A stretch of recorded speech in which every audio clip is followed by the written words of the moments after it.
Hello friends, welcome to Nagaveni Achar's kitchen. ಎಲ್ಲ ಹೇಗಿದ್ದೀರಾ? ನಾನಿಲ್ಲಿ ಸೂಪರ್ ಆಗಿದ್ದೀನಿ. ಇವತ್ತಿನ ವಿಡಿಯೋದಲ್ಲಿ ನನ್ನ ಡೈಲಿ ಮೇಕಪ್ ತೋರಿಸ್ತಾ ಇದ್ದೀನಿ. ಸ್ವಲ್ಪ ಹೊರಗಡೆ ಹೋಗಬೇಕಾಗಿತ್ತು, ಬ್ಯಾಂಕ್ ಕೆಲಸ ಇತ್ತು, ರೆಡಿ ಆಗ್ತಿದ್ದೆ. ವಿಡಿಯೋ ಮಾಡೋಣ ಅಂತೇಳಿ ಫ್ಲ್ಯಾಶ್ ಆಯಿತು. ತುಂಬ ಕಮ್ಮಿ ಮೇಕಪ್ ಐಟಮ್ಸನ್ನು ಬಳಸ್ಕೊಂಡು ತುಂಬ ಚೆನ್ನಾಗಿ ಹೇಗೆ ರೆಡಿ ಆಗೋದು ಅಂತ ತೋರಿಸ್ತೀನಿ. ಮೊದಲಿಗೆ ನಾನಿಲ್ಲಿ ಫೇಸ್ ವಾಶ್ ಮಾಡಿದ್ದೀನಿ. ಫೇರ್ ಎವರ್ ಕ್ರೀಮನ್ನು ಹಾಕ್ತಾ ಇದ್ದೀನಿ. ಇದು ಯಾವುದೇ ಥರದ ಪ್ರಾಡಕ್ಟ್ಸ್ ಬಗ್ಗೆ ಪ್ರಮೋಷನ್ ವಿಡಿಯೋ ಅಂತೂ ಖಂಡಿತವಾಗಿಯೂ ಅಲ್ಲ. ಡೈಲಿ ನಾನು ಯಾವ ಥರದ ಪ್ರಾಡಕ್ಟ್ಸನ್ನು ಬಳಸ್ಕೊಂಡು ಮೇಕಪ್ ಮಾಡ್ಕೋತೀನಿ ಅನ್ನೋದ್ರ ಬಗ್ಗೆ ಮಾತ್ರ ವಿಡಿಯೋ. ನಾನೀಗ ಬಳಸ್ತಿರೋಂಥ cream all in one cream ಅಂತ ಹೇಳ್ಬೋದು. ಈ ಕ್ರೀಮ್ ಸನ್ಸ್ಕ್ರೀನ್ ಆಗಿ ಆ್ಯಕ್ಟ್ ಮಾಡುತ್ತೆ, ಮಾಯಿಶ್ಚರೈಸರ್ ಆಗಿ ಆ್ಯಕ್ಟ್ ಮಾಡುತ್ತೆ, ಸ್ಕಿನ್ ಟೋನಿಂಗ್ ಮಾಡಿ ಫೇರ್ ಆಗಿ ಕಾಣೋದಕ್ಕೆ ಈ ಕ್ರೀಮ್ ತುಂಬಾನೇ ಹೆಲ್ಪ್ ಮಾಡುತ್ತೆ. ಸೊ ಒಂದೊಂದಕ್ಕೆ ಒಂದೊಂದು ಥರ ಕ್ರೀಮ್ಗಳನ್ನು ಅಪ್ಲೈ ಮಾಡೋದಕ್ಕೆ ನನಗೆ ಟೈಮೂ ಇಲ್ಲ, ಪೇಷನ್ಸು ಇಲ್ಲ. ಆಲ್ ಇನ್ ಒನ್ ಕ್ರೀಮ್ ಆಗಿ ಫೇರ್ ಎವರ್ ಕ್ರೀಮನ್ನು ಬಳಸ್ತೀನಿ. ಸುಮಾರು 25 ವರ್ಷಗಳೇ ಆಗಿದೆ. ಅವತ್ತಿಂದ ಇವತ್ತಿನವರೆಗೂ ನಾನು ಇದೊಂದನೇ ಕ್ರೀಮ್ ಪ್ರತಿದಿನ ಅಪ್ಲೈ ಮಾಡ್ಕೋತೀನಿ. ನೆಕ್ಸ್ಟ್ ಮ್ಯಾಕ್ ಕಂಪ್ನಿಯವ್ರದ್ದು ಕಾಂಪ್ಯಾಕ್ಟ್ ಪೌಡರನ್ನು ಹಾಕ್ತಾ ಇದ್ದೀನಿ. ಈ ಕಾಂಪ್ಯಾಕ್ಟ್ ಪೌಡರಲ್ಲಿ 2 ಶೇಡ್ಸ್ ಇದೆ. ಒನ್ ಶೇಡ್ ಡೇ ಟೈಮಲ್ಲಿ ಯೂಸ್ ಮಾಡೋವಂಥದ್ದು, ಇನ್ನೊಂದು ನೈಟ್ ಟೈಮಲ್ಲಿ. ಇವಾಗ ಹಗಲಾದ್ರಿಂದ ಡೇ ಟೈಮಲ್ಲಿ ಯೂಸ್ ಮಾಡುವಂಥ ಕಾಂಪ್ಯಾಕ್ಟ್ ಪೌಡರನ್ನು ಹಾಕ್ತಾ ಇದ್ದೀನಿ.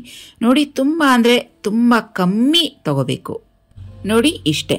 ಸೊ ಅದರಲ್ಲೇ ನಾನು ಫುಲ್ ಆಲ್ ಓವರ್ ಫೇಸ್ಗೆ, ನೆಕ್ಗೆ ಅಪ್ಲೈ ಮಾಡ್ಕೊತಾ ಇದ್ದೀನಿ. ಸ್ಕಿನ್ ಎಲ್ಲೆಲ್ಲಿ ಎಕ್ಸ್ಪೋಸ್ ಆಗುತ್ತೆ ಅಲ್ಲೆಲ್ಲ ಅಪ್ಲೈ ಮಾಡಬೇಕು. ನೆಕ್ ಸುತ್ತಲೂ ಹಾಗೆಯೇ ಕಿವಿಗಳಿಗೆ ಎಲ್ಲ ಕಡೆಗೂ ಇದನ್ನ ಹಾಕಬೇಕು. ಕಾಂಪ್ಯಾಕ್ಟ್ ಪೌಡರ್ ಹಾಕುವಾಗ ಒಂದು ವಿಧಾನ ಇದೆ. ಸುಮ್ಮನೆ ಜಸ್ಟ್ ಹಾಕಿ ಚೆನ್ನಾಗಿ ಉಜ್ಜೋದಲ್ಲ, ಪ್ರೆಸ್ ಮಾಡೋ ತರ ಪ್ರೆಸ್ ಮಾಡ್ತಾ ಮಾಡ್ತಾ ಆ ಕಾಂಪ್ಯಾಕ್ಟ್ ಪೌಡರ್ ಅನ್ನ ಸ್ಕಿನ್ ಮೇಲೆ ಕೂರಿಸಬೇಕು. ಹಗಲು ಹೊತ್ತು ತುಂಬಾ ಲೈಟ್ ಆಗಿ ಕಾಂಪ್ಯಾಕ್ಟ್ ಪೌಡರ್ ಬಳಸಬೇಕು. ಈಗ ನೆಕ್ಸ್ಟ್ ಐಲೈನರ್ ಹಾಕೊಳ್ಳೋಣ. ಲ್ಯಾಕ್ಮಿ ಕಂಪ್ನಿದು ಐಲೈನರ್ ಬಳಸ್ತಾ ಇದ್ದೀನಿ. ಲಿಕ್ವಿಡ್ ಐಲೈನರ್ ಅನ್ನ ಬಳಸ್ತಾ ಇದ್ದೀನಿ. ಹಗಲ್ವತ್ತಾದ್ರಿಂದ ಲೈಟ್ ಮೇಕಪ್ ಆದ್ರಿಂದ ತುಂಬ ಸಣ್ಣಕ್ಕೆ ತಿನ್ನಾಗಿ ಅಪ್ಲೈ ಮಾಡಬೇಕು, ತುಂಬ ದಪ್ಪ ಬೇಡ. ನನ್ನ ಕಣ್ಣು ಸ್ವಲ್ಪ ಸೆನ್ಸಿಟಿವ್ ಇದೆ. ಐಲೈನರ್ ಅಥವಾ ಕಾಜಲ್ ಇವೆರಡು ಹಾಕೊಂಡು ಹೊರಗಡೆ ಹೋಗಿ ಬಂದರೆ ಕಣ್ಣು ತುಂಬಾನೇ ರೆಡ್ ಆಗಿಬಿಡುತ್ತೆ. ಆದಷ್ಟು ಐಲೈನರ್, ಕಾಜಲ್ ತುಂಬ ಕಮ್ಮಿನೇ ಬಳಸ್ತೀನಿ. ಎಲ್ಲರೂ ಹೊರಗಡೆ ಹೋದಾಗ ಬೇಕೇ ಬೇಕು ಅನಿಸಿದಾಗ ಮಾತ್ರ ಇದನ್ನು ಹಾಕೋದು, ತುಂಬ ರೇರ್ ಆಗಿ ಬಳಸ್ತೀನಿ. ಸೊ ಐಲೈನರ್ ಅಲ್ಲಿ ನಮಗೆ ಪೆನ್ಸಿಲ್ ಟೈಪ್ ಕೂಡ ಬರುತ್ತೆ. ಅದರಲ್ಲಿ ಹಾಕೋದ್ರಿಂದ ಫಸ್ಟ್ ಬಿಗಿನರ್ಸ್ಗೆ ತುಂಬ ಈಸಿ ಆಗುತ್ತೆ. ಸೊ ಅದನ್ನು ನಾನು ಸಜೆಸ್ಟ್ ಮಾಡ್ತೀನಿ. ಐಲೈನರ್ದು ಪೆನ್ಸಿಲ್ ಅದರಲ್ಲೇ ಹಾಕ್ಕೊಳ್ಳಿ. ಈಗ ಲಿಪ್ಸ್ಗೆ ಮೇಕಪ್ ಮಾಡಬೇಕು. ಲ್ಯಾಕ್ಮಿ ಕಂಪ್ನಿದು ಲಿಪ್ ಲೈನರ್ ತಗೊಂಡಿದ್ದೀನಿ, ಮೆರೂನ್ ಶೇಡಲ್ಲಿ. ಮೊದಲಿಗೆ ಲಿಪ್ ಲೈನರನ್ನು ಬಳಸ್ಕೊಂಡು ಔಟ್ಲೈನ್ ಅನ್ನು ಬರಿಬೇಕು. ಈ ಥರ ಲಿಪ್ ಲೈನರ್ಸ್ ಅಲ್ಲಿ ತುಂಬಾನೇ ಶೇಡ್ಸ್ ಇರುತ್ತೆ. ಲೈಟ್ ಶೇಡ್ಸ್, ಡಾರ್ಕ್ ಶೇಡ್ಸ್ ಈ ತರ ಸಿಗುತ್ತೆ. ನಿಮ್ಗೆ ಯಾವ ಸೂಟ್ ಆಗುತ್ತೋ, ನಿಮ್ಮ ಡ್ರೆಸ್ಗೆ ಯಾವ ಸೂಟ್ ಆಗುತ್ತೋ, ಮ್ಯಾಚ್ ಆಗುತ್ತೋ ಆ ಲಿಪ್ ಲೈನರ್ಸ್ ಅನ್ನ ನೀವು ಬಳಸ್ಕೋಬಹುದು. ಲಿಪ್ಸ್ಟಿಕ್ ಬಳಸೋದು ನಾನು ತುಂಬಾನೇ ಕಮ್ಮಿಯಾಗಿ ಬಳಸ್ತೀನಿ. ನೋಡಿ, ಈ ತರ ಲಿಪ್ ಲೈನರ್ಸ್ ಅನ್ನ ಬಳಸ್ಕೊಂಡ್ಬಿಡ್ತೀನಿ. ಮೊದಲಿಗೆ ಲಿಪ್ ಲೈನರ್ ಅಲ್ಲಿ ಔಟ್ಲೈನ್ ಅನ್ನ ಡ್ರಾ ಮಾಡ್ಕೋಬೇಕು. ಔಟ್ಲೈನ್ ಡ್ರಾ ಮಾಡಿರೋದು ಸ್ವಲ್ಪ ಡಾರ್ಕ್ ಆಗಿರ್ಬೇಕು. ಅದೇ ಲಿಪ್ ಲೈನರ್ ಅನ್ನ ಬಳಸ್ಕೊಂಡು ಆ ಒಳಗಡೆ ಇರೋ ಪೋರ್ಷನ್ಸ್ ಅನ್ನ ತುಂಬಾ ಲೈಟ್ ಆಗಿ ಅಪ್ಲೈ ಮಾಡ್ಕೋಬೇಕು. ಈ ತರ ಮಾಡೋದ್ರಿಂದ ಸುಮಾರು 3 to 4 hours ವರೆಗೂ ಈ ಲಿಪ್ಸ್ಟಿಕ್ ಹಚ್ಚಿರೋದು ಹೀಗನೇ ಇರುತ್ತೆ, ಹೋಗೋದಿಲ್ಲ. ಸೊ ನಾವು ಲಿಪ್ ಲೈನರ್ಸ್ ಅನ್ನ ಬರೀ ಔಟ್ಲೈನ್ ಡ್ರಾ ಮಾಡೋದಕ್ಕೆ ಅಲ್ಲ, ಈ ತರ ಪೂರ್ತಿಯಾಗಿ ಲಿಪ್ಸ್ಟಿಕ್ ಆಗಿ ಕೂಡ ನಾವು ಬಳಸ್ಕೋಬಹುದು. ತುಂಬಾ ಹೆಚ್ಚಿನ ಕಾಲ ಇರುತ್ತೆ ಹೀಗೇನೆ. ನನ್ನ ಹತ್ರ 3 to 4 ಶೇಡ್ಸ್ ಅಷ್ಟಿರುತ್ತೆ. ಒಂದೊಂದು ಸಲಕ್ಕೆ ಒಂದೊಂದು ಥರ ಶೇಡನ್ನು ಬಳಸ್ತೀನಿ. ಡಾರ್ಕ್ ಪಿಂಕ್ ಇರುತ್ತೆ, ಲೈಟ್ ಪಿಂಕ್ ಇರುತ್ತೆ, ಮೆರೂನ್, ರೆಡ್, ಈ ಥರ 3 ಇಂದ 4 ಶೇಡ್ಸ್ ಅನ್ನ ಇಟ್ಟಿರ್ತೀನಿ. ಮ್ಯಾಟ್ ಫಿನಿಶ್ ಕೊಡುತ್ತೆ. ಲಿಪ್ ಲೈನರ್ ಅಲ್ಲಿ ಹಾಕಿರುವಂತ ಲಿಪ್ಸ್ಟಿಕ್ ಲಾಂಗ್ ಲಾಸ್ಟಿಂಗ್ ಅಂತ ಹೇಳ್ಬೋದು. ಈಗ ಸೋಲ್ಟ್ರಿ ಅವ್ರದ್ದು ಕಾಜಲ್ ಅಪ್ಲೈ ಮಾಡ್ತೀನಿ. ತುಂಬಾ ಲೈಟ್ ಆಗಿ ಅಪ್ಲೈ ಮಾಡ್ತೀನಿ. ನನಗೆ ಸ್ವಲ್ಪ ಇರಿಟೇಷನ್ ಇದೆ, ಸೆನ್ಸಿಟಿವ್ ಟೈಪ್ ಇದೆ, ಕಣ್ಣು ತುಂಬಾ ರೆಡ್ ಆಗ್ಬಿಡುತ್ತೆ. ಆದ್ರಿಂದ ತುಂಬಾ ಲೈಟ್ ಆಗಿ ಹಾಕ್ತೀನಿ. ಒಬ್ಬೊಬ್ಬರು ಕಾಜಲ್ ಕಣ್ಣಿಗೆ ತುಂಬಾ ಡಾರ್ಕ್ ಆಗಿ ಹಾಕ್ತಾರೆ, ನೋಡೋದಕ್ಕೂ ತುಂಬಾ ಚೆನ್ನಾಗಿರುತ್ತೆ. ಒಬ್ಬೊಬ್ಬರಿಗೆ ಸೂಟ್ ಆಗತ್ತೆ, ಒಬ್ಬೊಬ್ಬರಿಗೆ ಸೂಟ್ ಆಗಲ್ಲ. ನನಗಂತೂ ಸೂಟ್ ಆಗಲ್ಲ, ಆದ್ರೆ ಹಾಕೊಳ್ಳೋಕೆ ತುಂಬಾ ಇಷ್ಟ.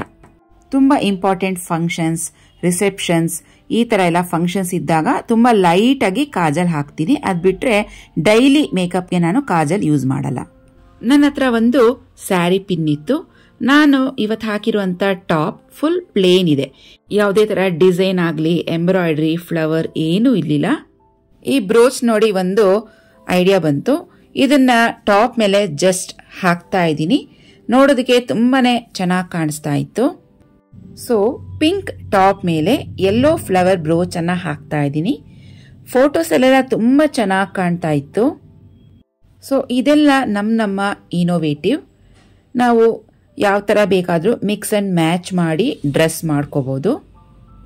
ಹಾಗೇನೆ ನಾನು ಡೈಲಿ ಯೂಸ್ಗೆ ಬ್ಲ್ಯಾಕ್ ಬಿಂದಿಯನ್ನ ಯೂಸ್ ಮಾಡ್ಕೋತೀನಿ.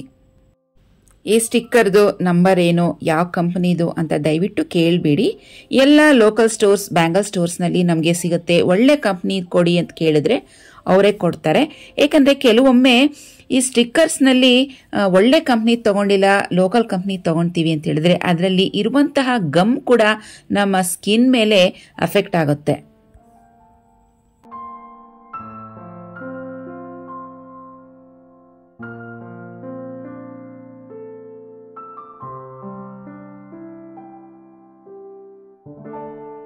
ಇನ್ನು ಜ್ಯುವೆಲರಿ ಅಂದ್ರೆ ಹೆಚ್ಚಾಗಿ ಏನು ಹಾಕಿಲ್ಲ. ಬ್ಲ್ಯಾಕ್ ಬೀಡ್ಸ್ ಸರ, ಕರಿಮಣಿ ಸರ ಅಂತ ಹೇಳ್ತೀವಲ್ವಾ, ಅದನ್ನ ಹಾಕಿದ್ದೀನಿ. ಸೊ ಸಿಂಪಲ್ ಆಗಿ ಹಾಕಿದ್ದೀನಿ, ಯಾವುದೇ ತರದ ಹೆಚ್ಚು ಜ್ಯುವೆಲರೀಸ್ ಹಾಕಿಲ್ಲ. ಇನ್ನು ಲಾಸ್ಟ್ ಸ್ಟೆಪ್ ಅಂದ್ರೆ ಐಬ್ರೋಸ್. ಲ್ಯಾಕ್ಮಿ ಅವ್ರದ್ದು ಬ್ಲ್ಯಾಕ್ ಐಬ್ರೋ ಪೆನ್ಸಿಲ್ ಅನ್ನ ತಗೊಂಡಿದ್ದೀನಿ. ಇದನ್ನ ಹೇಗೆ ಅಪ್ಲೈ ಮಾಡಬೇಕು ಅಂದ್ರೆ ಐಬ್ರೋಸ್ ಮಧ್ಯೆ ಸ್ವಲ್ಪ ಗ್ಯಾಪ್ ಇರುತ್ತೆ. ಆ ಗ್ಯಾಪ್ ಅನ್ನ ಫಿಲ್ ಮಾಡೋದಕ್ಕೆ ತುಂಬಾ ಲೈಟ್ ಅಂದ್ರೆ ಲೈಟ್ ಆಗಿ ಈ ಪೆನ್ಸಿಲ್ ಅನ್ನ ಅಪ್ಲೈ ಮಾಡಬೇಕು. ಅದ್ ಬಿಟ್ಟು ಡ್ಯಾನ್ಸ್ಗೆ, ಡ್ರಾಮಾಗೆಲ್ಲ ತುಂಬಾ ಡಾರ್ಕ್ ಆಗಿ ಐಬ್ರೋಸ್ ಅನ್ನ ಬರ್ಕೋತಾರಲ್ವಾ, ಹಾಗೆಲ್ಲ ಬರ್ಕೋಬಾರ್ದು. ಜಸ್ಟ್ ಲೈಟ್ ಆಗಿ ಹಾಕ್ಲೋ ಬೇಡವೋ ಅಂತ ಐಬ್ರೋ ಪೆನ್ಸಿಲ್ ಅನ್ನ ಐಬ್ರೋಸ್ಗೆ ಟಚ್ ಮಾಡಬೇಕು ಅಷ್ಟೇನೆ, ಒಂದು ಶೇಪ್ ಕೊಡೋಕ್ಕೋಸ್ಕರ. ಅದಾದ್ಮೇಲೆ ಈ ತರ ಐಬ್ರೋ ಬ್ರಷ್ ಸಿಗುತ್ತೆ, ಇದರಲ್ಲಿ ಬ್ರಷ್ ಮಾಡ್ಕೋಬೇಕು. ಎಲ್ಲ ಫುಲ್ ಮೇಕಪ್ ಮಾಡ್ಕೊಂತೀವಿ, ಐಬ್ರೋಸ್ನ ಈ ತರ ಬ್ರಷ್ ಮಾಡ್ಕೊಳ್ಳೋದು, ಶೇಪ್ ಕೊಡೋದು ಮರ್ತೋಗ್ತೀವಿ. ಈ ಐಬ್ರೋ ಬ್ರಷ್ ಎಲ್ಲ ಲೋಕಲ್ ಬ್ಯಾಂಗಲ್ ಸ್ಟೋರ್ಸ್ ನಲ್ಲಿ ಸಿಗುತ್ತೆ. ಲಾಸ್ಟ್ ಅಲ್ಲಿ ವಾಚ್ ಅನ್ನ ಹಾಕೋತಾ ಇದ್ದೀನಿ. ಫಾಸ್ಟ್ ಟ್ರ್ಯಾಕ್ ವಾಚ್ ಇದು, ತಗೊಂಡು 3 years ಆಗಿದೆ. ಇದರ ಡಯಲ್ ವೈಟ್ ಇದೆ, ಬೆಲ್ಟ್ ಕೂಡ ವೈಟ್ ಇದೆ. ಸೊ ಡೈಲಿ ಯೂಸ್ಗೆ ಹೆಚ್ಚಾಗಿ ವೈಟ್ ವಾಚ್ ಅನ್ನ ಯೂಸ್ ಮಾಡಲ್ಲ. ಇದ್ ಬಿಟ್ಟು ಬೇರೆ ಇನ್ನು 2 ರಿಂದ 3 ಕಲರ್ಸ್ ಇದೆ ಡೈಲಿ ಯೂಸ್ಗೆ, ಅದನ್ನ ಹಾಕೋತೀನಿ. ಇನ್ನೊಂದ್ಸಲ ಯಾವಾಗಾದ್ರೂ ನನ್ನ ವಾಚ್ ಕಲೆಕ್ಷನ್ಸ್ ಅನ್ನ ತೋರಿಸ್ತೀನಿ. ಕೊನೆಯದಾಗಿ ಲಿಪ್ ಬಾಮ್ ಅನ್ನ ಹಾಕ್ತಾ ಇದ್ದೀನಿ. ಇದು ಹಾಕೋದ್ರಿಂದ ಸ್ವಲ್ಪ ಲೈಟ್ ಆಗಿ ಶೈನಿಂಗ್ ಬರುತ್ತೆ. ನಿಮ್ಗೆ ಮ್ಯಾಟ್ ಫಿನಿಶಿಂಗ್ ಬೇಕು ಅಂದ್ರೆ ಲಿಪ್ ಬಾಮ್ ಅನ್ನ ಹಾಕಬೇಡಿ, ಸ್ವಲ್ಪ ಶೈನಿಂಗ್ ಬೇಕು ಅಂದ್ರೆ ಲಿಪ್ ಬಾಮ್ ಅನ್ನ ಹಾಕೊಳ್ಳಿ. ನಾನಿಲ್ಲಿ ಹಾಕಿರುವಂತ ಕಾಸ್ಟ್ಯೂಮ್ ಬಗ್ಗೆನೂ ಹೇಳ್ತೀನಿ. Royal blue long skirt, cotton material. Last 2 years back Amazon ಅಲ್ಲಿ ತರಿಸಿದ್ದೆ. ಲಿಂಕ್ ಇದ್ರೆ ಖಂಡಿತವಾಗಿಯೂ ಪ್ರೊವೈಡ್ ಮಾಡ್ತೀನಿ. ಪಿಂಕ್ ಕಲರ್ ಟಾಪ್ ಇದೆ, ಇದು ರೀಸೆಂಟ್ ಆಗಿ ತಗೊಂಡಿರುವಂತದ್ದು. ಟಾಪ್ ರೇಟ್ ಬಂದು 650 ಅನ್ಸುತ್ತೆ. ಸೊ ಹೇಗ್ ಕಾಣ್ತಿದೆ ಕಾಂಬಿನೇಷನ್ ಖಂಡಿತವಾಗಿಯೂ ಕಮೆಂಟ್ ಬಾಕ್ಸ್ ನಲ್ಲಿ ತಿಳಿಸಿ. ಹೊರಗಡೆ ಹೋಗಿ ಬಂದೆ, ಹೊರಗಡೆ ಕೆಲಸ ಮುಗೀತು. ಹೋಗಿ ಬಂದಿದ ತಕ್ಷಣ ಒಂದು ರೆಸಿಪಿ ಕೂಡ ಮಾಡಿದ್ದೀನಿ. ರೆಸಿಪಿ ವಿಡಿಯೋ ರೆಡಿ ಆಯ್ತು ನೋಡಿ. ಮೇಕಪ್ ಮಾಡಿರೋದು 3 hours ಆಗಿದೆ, ಹಾಗೆ ಇದೆ. ನಾನ್ ಮಾಡಿ ತೋರಿಸಿರುವಂತ ಈ ಡೈಲಿ ಮೇಕಪ್ 3 to 4 hours ವರೆಗೂ ಇರುತ್ತೆ.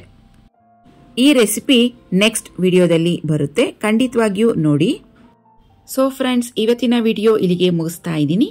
ಮತ್ತೆ ಭೇಟಿ ಆಗೋಣ ಇನ್ನೊಂದು ಸೂಪರ್ ಆಗಿರುವಂತ ವಿಡಿಯೋ ಜೊತೆಗೆ. ಅಲ್ಲಿವರೆಗೂ take care and bye bye friends. Thank you for watching.